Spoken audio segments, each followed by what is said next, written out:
غیر قانوني او له ګواښونو ډک سفر، په سختو او مرګونو لارو مزل،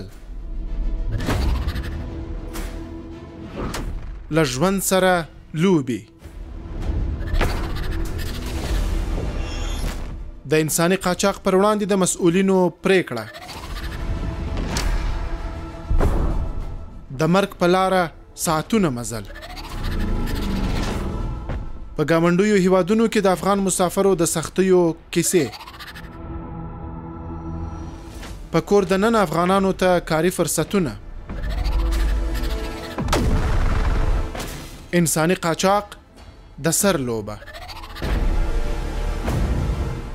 وروستۍ خو نابریالۍ پریکړه، دردونه، کړاوونه او نامعلوم برخلیک. انساني قاچاق.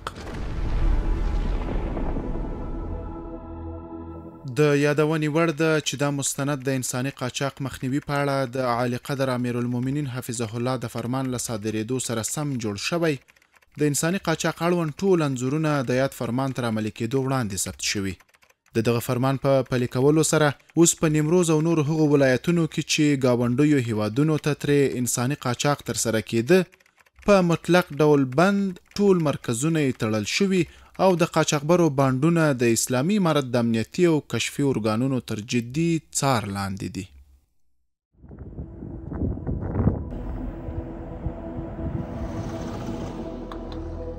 انساني قاچاق.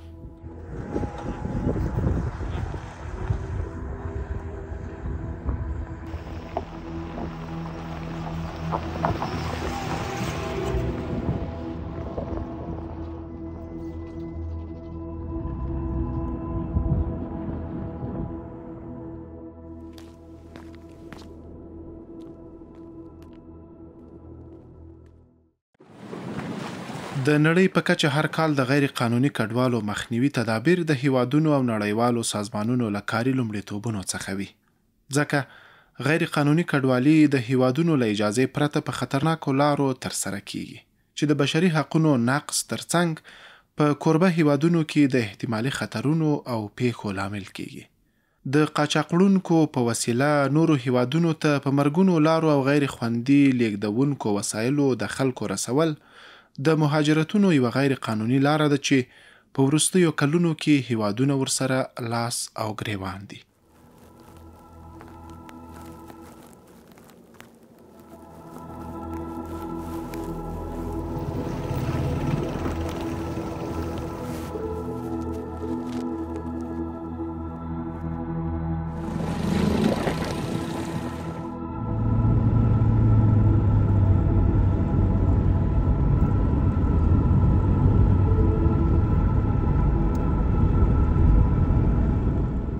انساني قاچاق تر ډیره له بېوزله سیمو هغو هیوادونو ته ترسره کیږي چې له اقتصادي اړخه بسیا او د کاري فرصتونو کچه پکې لوړه وي.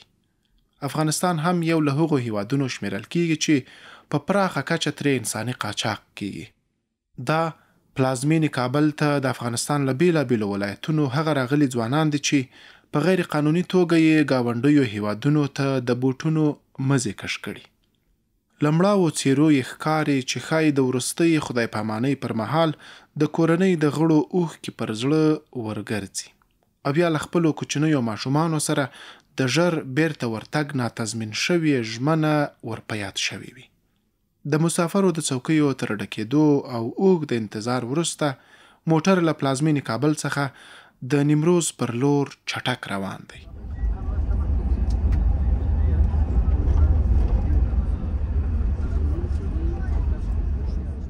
افغانستان کې ګاونډي هیواد ایران ته د قاچاقي سفر تجربه کابو د هرې کورنۍ غړي تجربه کړي. خو په دښتو او غرونو کې د مزل کیسې دومره اوږدې او ترخې دي چې آن مسافر په دې مسافر وړونکي موټر کې له ساعتونو مزل نه یوازې ستړي کیږي نه بلکې خوند ترې اخلي. تر شاوخوا 15 ساعتونو وروسته له مسافرو ډک موټر نیمروز ولایت ته راورسېد.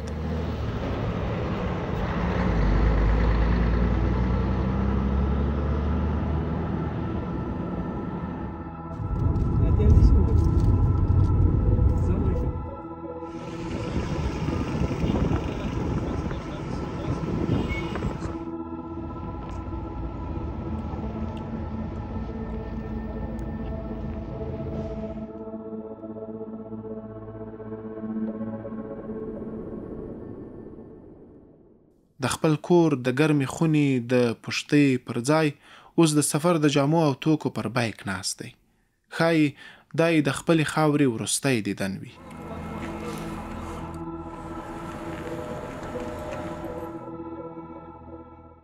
او دا بیا په نیمروز ولایت کې د انساني قاچاق تمځای دی.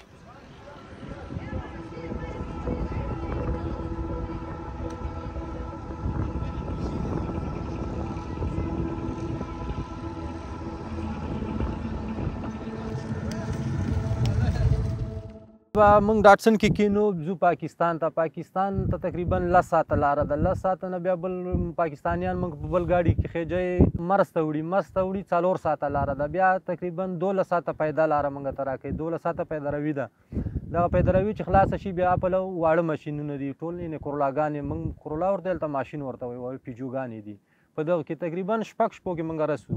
6 شپو کې یو پیسې نو موږ نه 10 میلیونه روپۍ د کچاکۍ اخلي. 2-3 میلیونه 4 میلیونه په لار کې مصرف کېږي رانه. دا څوک 100 رانه اخلي، څوک 200 رانه اخلي، څوک 300 په زور رانه اخلي. دلته چې راغللو نو موږ یو خوابګاه ته بوتللو. خوابګاه ته چې بوتللو موږ هلته پراته وو 2 شپې. بعد له 2 شپو یې موږ بلوچانو ته په لاس ورکړلو. بلوچانو ته چې په لاس کې ورکړلو تقریبا ډک ته یې یوړلو. ډک ته چې یوړلو هلته یې په موټر کې کېنولو. موټر کې تقریبا 15 نفره دوی کېنوله. 15 نفرو سره جای هم ډېر تنګ و او بیخي سختیانې دي. وروسته له هغه نه چې موږ لاړو ډک ته ډک نه وروسته یې موږ د پاکستان بلوچانو ته وسپارلو. پاکستان بلوچانو ته چې وسپارلو نو هغو په لاره کې ظلمونه هم کوله، ویل هم کوله، بس څه شی له زړه ول هغه یې کوله. نو هلته خو په هغو لارې کې افغانان چې راتلله چا څه نه سوی ورته ویلی، یا به یې په لاره کې خلک درولي او پیسې به یې تر واخیستلې د پیرې په نامه باندې.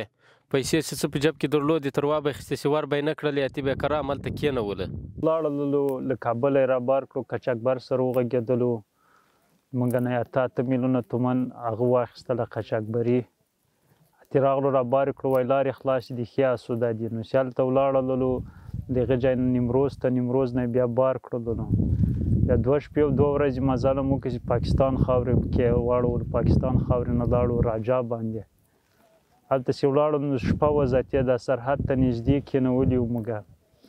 تېره تېلې وایي همدلته کېنئ چې موږ لاره صفا کړو تاسې بیا پورجګو. تقریبا هلته نور هم زښته زیات وو. 200 نفره ته به رسېدلي تعداد. اتې ټول ناست وو. بیا هلته د سرحد سره یو کانال ده. کانال ته ده ویلې چې دلته موږ ته ویلې اول د هغه فاضلاب پایپ تېر شوی بال د هغه نه هغه د وړکۍ جار ده. د هغه جار چې واوښتی بل جار ده هغه ډېر غټ و. موږ ته ده ویلې چې دومره کوي د وړکۍ ده د دې نه واوړئ. هغه چې هلته ورغللو موږ ویلې چې شپه وه تیاره وه ځکه خو ښکارېده نه.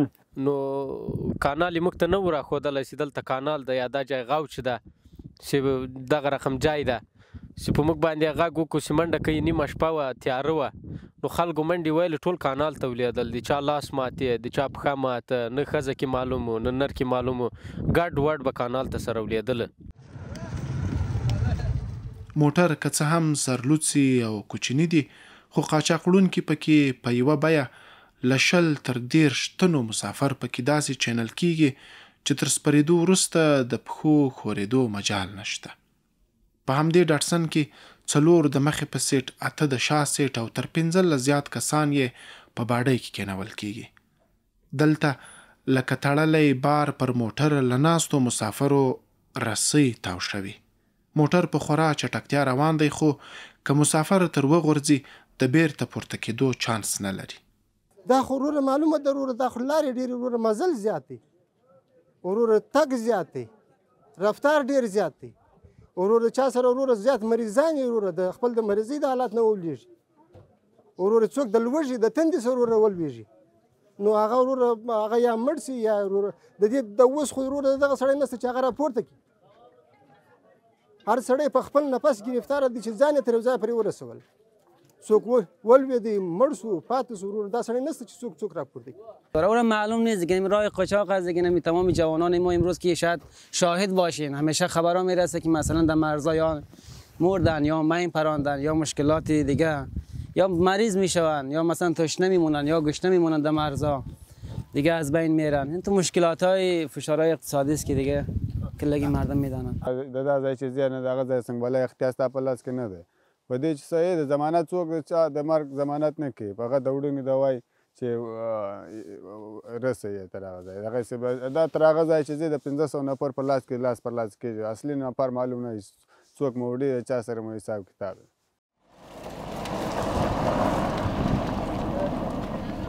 یوازې ګاونډیو هیوادونو ته تلونکي مسافر نه دي چې د مجبورۍ خبره کوي، بلکې موټر چلونکي هم وایي د مسافرو لیږد یې کاروبار دی او تر بل بدیل پورې اړ دي چې خپل دې کار ته دوام ورکړي. خپل د مجبورۍ کوه مسافر چې ځي خپل د مجبورۍ او د بدبختۍ ځي چې ګوله ډوډۍ پیدا څوک خپل کور یې لکوي د مستې خېټې ولاکه یو لا روان چې د ورځې 300 افغانۍ پیدا کوله ولاکه یو لا خپل بچیان پرېږدي شکنځل ولا څه راته کوي نه په لرګو مو وایي موږ هم مسافر سوي چې اوس موټرواني کوو پر دغه لارې د مسافرو په رقم تللي غلو ګیر کړي پوجیانو ګیر کړي هره کیسه چې ووایه ولا څه راباندې راغلي نه. خو هر څوک چې ځي خپل د دربدري یې ځي چې یو کار و غریبي پیدا سي یو لا ولاکه ولاړ سي په خدای چې د ورځې 300 افغانۍ راته پیدا سي ولاکه د کوره لا پسې ولاړ سي. موږ د مستې خېټ 8 ساعته موږ ځو زموږ ډاکسانه روانه ده 1000 افغانۍ زموږ پیدا ده. هغه به همدلته غچاغبر تیار مغزی دې خواته کوش کې بیا دې خواته کوش کې چې ماته بار راکړه نه درکوي یو ساعت چني په هغه کې ستا 1000 افغانۍ ګټي. په کلیو بانډو کې شته قاچاقړونکي ګاونډیو هیوادونو ته تلونکي کسان پیدا کوي. تلونکي ډلې ته ځانګړی نوم ورکوي او بیا یې په مرکز نیمروز کې له سترو قاچاقړونکو سره تر همغږۍ وروسته ورلیږي.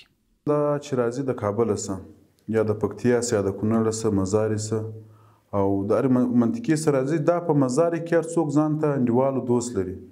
د هغه ځای کې څه قاچاقبر موږ ته ژرنګونه وي چې 10 کاسه درله 15 کاسه درله د هغه څه بیا موږ طریقه دلته موږ ته راځي موږ د تلیفون د لارې څه بیا استو ایران ته. ایران کې هم دغسې دی چې حالات اوس ډېر استرالی دي نکې ظلمونه شروع دي او د ایران څه چې بیا موږ ته کوم کس وایي په ایران کې هغه خلک ته بیا موږ هلته په لاس ورکوو بیا تهران ته ځي مشهد ته ځي اسپان ته ځي چیرې خواته ځي بیا هغه زموږ کس یې رسوي او که چیرې بیا دی ترکیې ته ځي او هلته بیا د تهران هسې بیا ترکیې کې بیا بل قاچاقبر دی بیا هغه وړي. په عمر پوخ دا سړی له 19 کلنۍ راهیسې د قاچاق تجربه لري، خو له افغانستان څخه د انساني قاچاق یې 12 کاله وځي. دی وایي له افغانستان تر ګاونډیو هیوادونو انساني قاچاق په ځنځیري ډول ترسره کیږي، داسې چې په سرحدي سیمو او ګاونډیو هیوادونو کې له ځانګړو کسانو سره اړیکې لري او مسافر د دوی تر واک لاندې سیمې تیرېدو وروسته هغوی ته سپاري. زه خپله ورور حقیقت خبره موږ خو کشران وو تقریبا د 12 که 14 کال دغسې زه وم چې کار مې کړی دی قاچاق. موږ پر هغه من د بلو باندې کار شروع کړی د سیمرغانو بهر بیا چې هغه مو خرڅ کړه بیا مو ټوټای رانیولې بیا مو هغه خرڅ کړه بیا مو پېژوګیانې په ایران کې رانیولې موږ په ایران کې کار کوو دلته مو کار کوی لا نه. نو بیا چې دلته افغانستان ته رالو نو تقریبا دا 12 کاله کېږي چې په افغانستان کار کوو. موږ خو چې یو موږ خو موټر والا یو چې هستو یې مثلا تر یو مسیره پورې رسو نه ډېر خلک دي قاچاقبران اصلي قاچاقبران هغه دي چې ناست دي مثلا په هوټلانو کې ورته ناست دي یا په کورو کې ورته ناست دي یا په ځایو کې ورته ناست دي هغو ته مثلا خپل خلک یې راځي د وطن خلک دي یا د کلي خلک دي یا د پنډله خلک دي یا تربرونه دي هغه راځي ورته خو نو څوک نه لري چې ویسي خو بیا دوی قاچاقبران دي بیا په دغه لارې باندې د خلکو سره لین دي. مثلا دلته خلک لري په ایران کې خلک لري د پاکستان پر مرز باندې خلک لري انو شاوخوا دوی خلک لري هغه دوی ورته راځي پر هغه سبب باندې مبارک خبرې ورسره کوي ورسره ځي خپل کرایه خپل د څه چې مصرف کېږي هغه ورسره تعینه کوي خبره ورسره ځي ورور موږ ته بیا راولي موږ بیا تر مسیره ورته رسو مثلا تر پاکستان تر مرزه پورې یا تر ایران تر مرزه پورې ورته رسو په لا خواته کار نه کوو.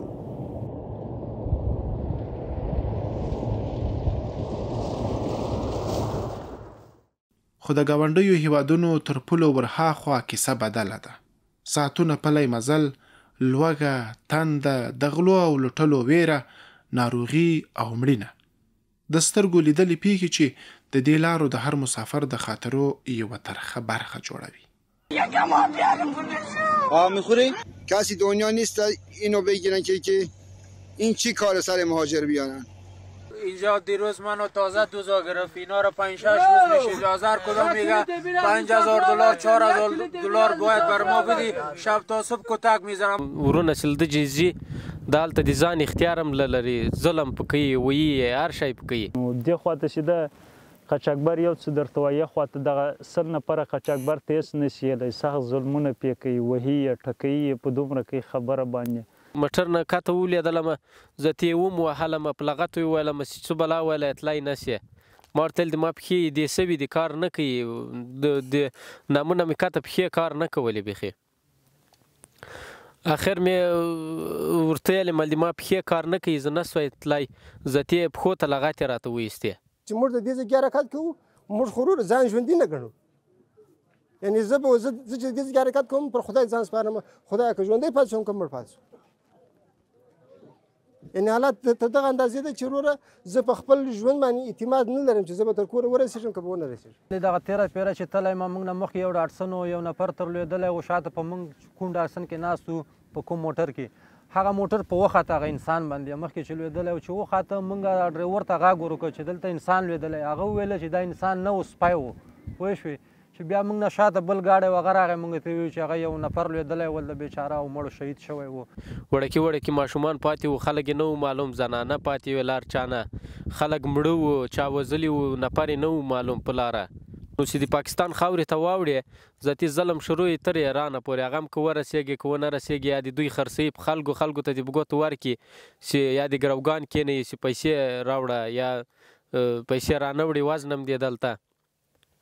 نو دا د کلي قاچاقبران چې ورسره شریک کړي، دا د بوځي هلته د په هغه خرڅ کړي، ذاتي د کره هلته کېنوي، یا تی درته وایي چې کور ته دې زنګ ووایه چې دغومره پیسې راوړه، که نه موږ دې نه پرېږدو.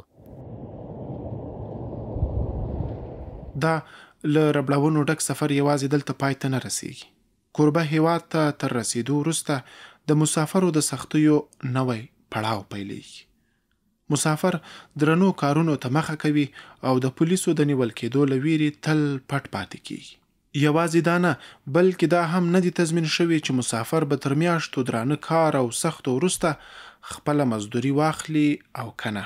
یوازې کاري تضمین نه دی چې مسافر کړوي، بلکې داسې هم پیښ شوي چې د مسافرو د میاشتو کار مزدوري په کارځای کې پاتې کیږي او مسافر د اړوند شرکت یا کارځای د مشر له لوري پولیسو ته په لاس ورکول کیږي.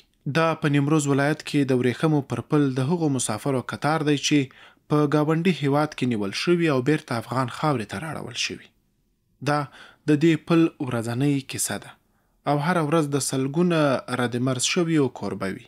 دوی د لارو هلته د کاري ژوند او تر نیول کېدو وروسته په پوځي مرکزونو کې له هغوی سره د چلند کیسې په خپلو سترګو لیدلي.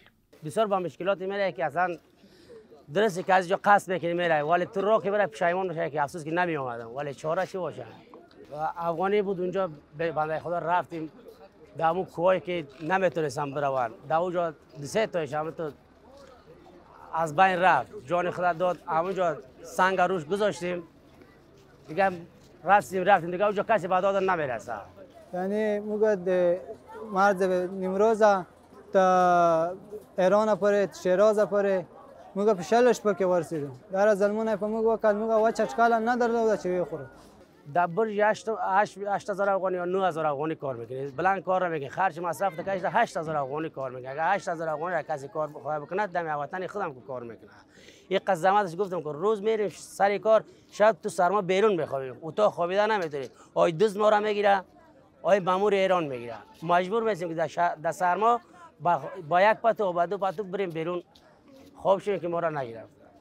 اماد اسلامی امارات نم ده خواهش ده چې مرزونه همدار کم چې امیرالمومنین پیام ورکړی دی خلکو ته چې باید مرزونه بسته شي، مرزونه بسته شي. بعد دو باید نورم امیرالمومنین یا موږ رهبران باید سعی وکړو چې مرزونه پاک بسته شي، یا افغانای هم نباید مرز تیر شي، ځکه چې ډیر ظلم دی، ډیر ظلم دی. مقصد 1 روز هستن و 10 روز هستن، 100 روز هستن، از این مسافرتی خصوصا ایرانی که ما میریم با خدای به درد نمیخوره. باید یک روز زنده باشین در وطن خود باشین. ما د اسلامي امارات نن داسې دغه وینا ده چې دغه کوچکبران رو ونیسي د یوه کال په ځای 10 کاله زنداني کړو چې بیا افغانۍ خارج ته کوچاکي لار باندې بون نه ځي. دا باید ونیو شي، مجازات سنګسار شي باید دوی پوه سنګسار شي باید دوی. زما دا هیله ده، د دولت نه هم هیله ده چې باید دوی سنګسار شي، دا بند شي، باید چې عملي کار کا باید دا بند که دا دولت. ما دا خواهش دی. خو پوښتنه دا ده چې د انساني قاچاق له دې ستړو لارو او مرګونو تجربو وروسته ولې خلک پر همدې لارو سفر ته زړه ښه کوي؟ هغه پوښتنه چې د خلکو لخوا یې ځواب تکراري دی او یوه کلمه: مجبوري. خو نوی ځواب او بدیل یې د هیواد د مسؤلینو پر غاړه دی. بله، په دې کې خو هېڅ شک نشته چې دا زموږ د هیواد ځوانان دې ته اړ کېږي چې په صعب العبور لارو باندې یو هیواد و بل هیواد ته سفر کوي. مختلف لاملونه یې دي، خو عمده لامل یې موږ چې څومره فکر کړی ده فقر و مسکنت و د بېروزګاري خبره ده. خو دلته تاسې په جریان کې چې د اسلامي امارت د کار او د ټولنیزو چارو وزارت په ترتیب کې ډیر ښه پلانونه په نظر کې نیول سوي دي چې انشاءالله ځوانانو لپاره به زمینه د کار مساعده کیږي. نو لوی لامل د دې دا ده چې فقر و مسکنت و بېروزګاري ده. خو دلته بالمقابل اسلامي امارت تصمیم لري یوې خواته به د انساني قاچاقو مخنیوی کوي او بلې خواته به خپلو ځوانانو ته د کار زمینه مساعده کیږي چې انشاءالله د ملک په سطحه هم هغه د تاسې شاهدان یې چې د ټافي پروژه عملا چارې پیل دي. انشاءالله په زرګونو ځوانان به زموږ د تاسې هلته په کار کې مصروفیږي. د ټافي پروژه ده، همداراز د قوشتېپې کانال ده، د سالنګونو سړک ده، د کابل قندهار سړک ده. دغه ملي پروژې دي چې د دغو پروژو په تطبیق او په جریان کې به انشاءالله په زرګونو ځوانان زموږ د تاسې په کار باندې اخته کیږي. که احیانا دا ځوانان له موږ نه دا غوښتنه کوي نو انشاءالله دلته موږ کاري فرصتونه په نظر کې ورته نیولي دي. له هغو ستونزې سره به انشاءالله د موږ ځوانان نه مخ کیږي. موږ افغانان تشویقوو د کاروبار دپاره اسلامي امارت تشویق وظیفته ده، هڅې کوي، قراردادونه یې کړي دي، کار شروع شوی، پروژې شروع شوي. د همدې دپاره دی چې موږ باید کار پیدا کړو. د تېر کال د اسلامي امارت په بودیجه کې تقریبا 555 انکشافي پروژې وې. دا د دې دپاره وې چې یو خو هېواد آباد شي، دویم هدف یې دا و چې افغانان په کار اخته شي، د بیکارۍ سطحه ټیټه شي. په ګاونډیو هیوادونو کې له افغان کډوالو سره د کوربه هیوادونو ناوړه چلند پر قاچاقي لارو د بې شمېره مسافرو مړینې او ناوړه پیښې د دې لامل شوي چې د افغانستان اسلامي امارت د دې پدیدې پر وړاندې اقدام وکړي. عالی قدر امیرالمؤمنین حفظه الله د 1446 قمري کال د شپږمې میاشتې په 9مه نیټه په یوه بېساره اقدام سره په یوه شپږمادهیز فرمان کې له افغانستان څخه پر انساني قاچاق بندیز ولګاوه. لکه څنګه چې د انسان نه د هر ضرر دفع کول د اسلامي حاکمیت او اسلامي نظام بیا د اسلامي امیر وظیفه او دنده وي، د مسلمانانو د انسانانو د ژوند د ساتلو لپاره د انساني قاچاق مخنیوي کې حکم صادر کړی او ټول ارګانونه مکلف شوي دي په دې باندې. دغه پدیدې سره ډېر وخت په افغانستان کې متاسفانه کېدل افغانان د قاچاق قرباني وو، د دې مخه ونیسي او په جدیت سره یې په وړاندې ودرېږي. د فرمان په لومړۍ ماده کې د ارشاد، حج او اوقافو، پوهنې، لوړو زده کړو، اطلاعات و فرهنګ، امر بالمعروف و نهي عن المنکر او شکایتونو اورېدلو، سرحدونو، قومونو او قبایلو او مخابراتو او معلوماتي ټکنالوژۍ وزارتونه مکلف کړي چې د انساني قاچاق او ژوند په خطر کې اچولو، د بدو عواقبو او شرعي ممانعت په اړه عامه پوهاوی وکړي. نیمروز چې کلونه د انساني قاچاق په مرکز بدل شوی و، مسؤلین یې وایي د امیرالمؤمنین فرمان تر ورسېدو وروسته یې د ځانګړو کمیټو له لارې عملي کار پیل کړی دی.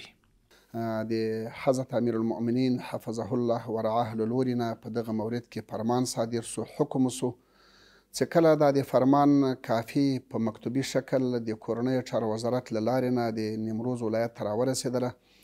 د فرمان د هدایت مطابق موږ دلته یو مجلس دایر که چې په دې کې 3 ګونې امنیتي ارګاونونه لکه څنګه چې د فرمان له عبارت او له محتوا نه دا معلومیږي، نو هغه د فرمان د ښه تطبیق په خاطر باندې 2 کمیټې موږ جوړې کړلې چې یوه د پوهاوي کمیټه وه او بل د تطبیق او د عملي اجراعاتو کمیټه وه.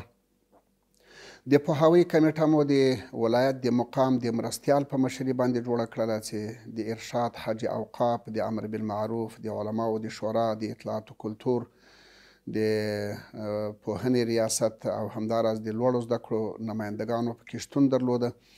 هغوی ته مو وظیفه ورکړله تر څو د پوهاوي په خاطر باندې د ولایت په سطحه عملي اقداماتو کې خوشبختانه له هغې ورځې نه چې فرمان موږ ته را رسېدلی ده دغه ضربت ارګانونه د ولایت د مقام د مرستیال په مشري باندې په ټولو جامع مساجدو کې، په عیدګاهو کې او همداراز په هغو ځایونو کې چې هلته د مسافرو تجمع وه، هغه د پوهاوي مرحله په ډېر ښه شکل باندې روانه ده او عام هیوادوال د اسلامي امارت د دغه اقدام ډېر ښه هرکلی یې وکړ او په دغه برابر یې هغه خپله خوشحالتیا ښکاره کړله او هر نوع همکاري د اسلامي امارت له مجاهدینو سره عملا پیل کړله. د فرمان په 2مه ماده کې له کورنیو چارو وزارت څخه د انساني قاچاق وړونکي د تثبیت، تعقیب او نیولو امر شوی او د 2مې مادې په 2م بند کې له کورنیو چارو وزارت څخه غوښتل شوي چې نیول شوي انساني قاچاق وړونکي نظامي محکمو ته معرفي کړي. د 2مې مادې په 3م بند کې له کورنیو چارو وزارت څخه دغه راز غوښتل شوي چې د انساني قاچاق اړوند مرکزونه هم له منځه یوسي. د حکم د عملي کېدو په برخه کې د افغانستان امنیتي ځواکونه ټول ډېر جدي دي او د هر حکم په عملي کېدو کې افغانان په عموم کې اسلامي امارت غړي او مکلف مسؤلین هغه په خصوص ډول باندې د هر حکم په عملي کولو کوشش کوي. بیا خصوصا داسې حکم چې هغه د انسانانو ژوند ژغوري او د هېواد د ځوانانو د وتو یا د افغانستان د خلکو د ژوند په خطر کې د اچولو مخنیوی کوي. دا مکلفیت دی، شرعي امر ده او ټول اطاعت کوي. د فرمان په 3مه ماده کې نظامی محکمې ته دنده سپارل شوې چې انساني قاچاق وړونکي دي لومړی په 1 کال د تکرار په صورت کې پر 2 او د بیا تکرار په صورت کې په 3 کال بند محکوم کړي. د حضرت امیر المؤمنین صاحب په فرمان کې صراحتاً په دې برابر باندې جزاوي تعیین شوي دي. هغه قاچاقبر چې اولا موږ یې گرفتار کو په 1 کال قید او بیا که تکراراً دی د جرم مرتکب سي 2 کال قید او که بیا دریم ځل لپاره د دغه جرم ارتکاب وکړي او تکرار یې وکړي په 3 کالو قید باندې به محکومیږي. نو انشاءالله موږ د جغرافیې په سطحه باندې د ملک په سطحه باندې د دغه فرمان په تطبیق کولو کې لګیا یو. انشاءالله امید شته چې د ډېره حده پورې به انشاءالله دا موضوع په کنټرول کې راشي. خو داسې اوس اسلامي حاکمیت د امنیت تامین شوی اسلامي نظام ده، نو د دغه پدیدې په وړاندې به ډېره جدي مبارزه کېږي او د دې مخنیوی به هم کېږي او عاملین به هم حتما مجازات کېږي چې د ټولو په اساس سره دغه پدیده له ټولنې پاکېږي او ورکېږي. د فرمان په 4مه ماده کې له دفاع وزارت څخه غوښتل شوي چې د فرضي کرښې په اوږدو کې د انساني قاچاق مخنیوی وکړي او قاچاق وړونکي تر نیولو وروسته کورنیو چارو وزارت ته وسپاري. او د فرمان په 5مه ماده کې بیا د استخباراتو له لوی ریاست څخه غوښتل شوي چې د انساني قاچاق د مخنیوي اړوند د کشف په برخه کې همکاري وکړي. د عملی اجراءاتو د اقداماتو په خاطر موږ د ولایت د امنیت قمندانۍ په مشري باندې یوه بله کمیټه جوړه کړله چې په دې کې به د سرحدي لیوا، هغه د مربوطه کنډکونو مسؤلین او همداراز د استخباراتو د ریاست مسؤلین به همي دوی به بیا په دې مورد کې عملی اقدامات کوي چې انشاءالله په لنډ وخت کې به موږ عملی اقدامات هم شروع کړو. نو دا یو د خیر اقدام و، دا په ملت باندې او خاصتا د ملت او د هیواد په هغه مهمه طبقه چې هغه د موږ ځوانان دي په هغو باندې یو ترحم و یو شفقت و. نو په هغوی باندې د ترحم او د شفقت په بنا دا فرمان د مشرتابه د محترم مقام له لوري نه صادر او دا د نیمروز اداره اوس د دغه فرمان د پلي کولو او د تطبیق کولو په سلسله کې روان دی. انشاءالله موږ مطمئن یو چې دا فرمان به موږ په ښه طریقه سره تطبیق کوو او د انساني قاچاقو مخنیوی به یې په نتیجه کې وشي. د اسلامي امارت له حاکمیت او سرتاسري امنیت وروسته د کورنیو پانګوالو ترڅنګ ګڼو بهرنیو پانګوالو هم په افغانستان کې پانګونې ته مخه کړې. ګڼو ځوانانو ته کاري فرصتونه رامنځته شوي.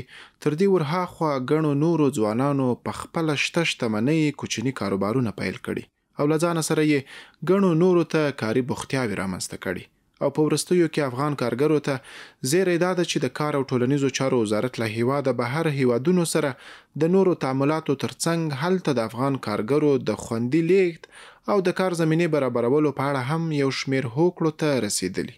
له افغانستان څخه د انساني قاچاق له بندیز سره به د هغو میندو تړمې اوښکې وچې شي چې اولادونه یې په نورو هیوادونو کې تر سختو شرایطو لاندې درانه پیټې وړي او یا د مرګ په لارو ګاونډیو هیوادونو ته د مزدورۍ لپاره چمتووالی نیولی و.